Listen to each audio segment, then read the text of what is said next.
Only QB Vikings would have traded up for was Bryce Young.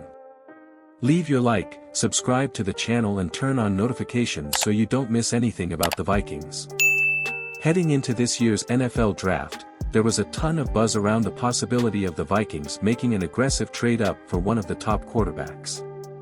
With Kirk Cousins' contract expiring after this season, a move like that would have allowed the Vikings to find their QB of the future 1 year ahead of time.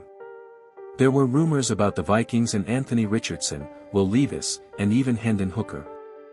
Most of that, it turns out, was completely baseless.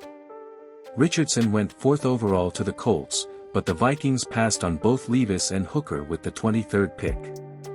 There were all those draft rumors, NFL Network's Tom Pelissero said on the Pat McAfee Show. Half of those are just completely wrong. A lot of the stuff with the Vikings trading up for the quarterbacks was proven wrong. Will Levis was sitting there when the Vikings pick came up at number 23 and they didn't take him. Levis ended up going to the Titans in the 2nd round. Hooker fell to the Lions in the 3rd round. And the Vikings did add a quarterback, but it wasn't until the 5th round when they selected BYU's Jaren Hall.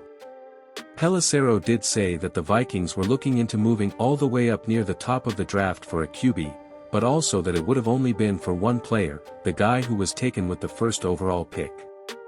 They were making calls about moving up very high in the draft, but my understanding is that was for one player and that was Bryce Young, who ended up going number 1, and so there went any possibility for Minnesota to go get him.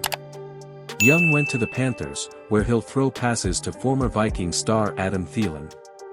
The Vikings will head into the 2023 season with Cousins as their starter, and they'll cross the bridge of finding out who their 2024 quarterback will be when they come to it.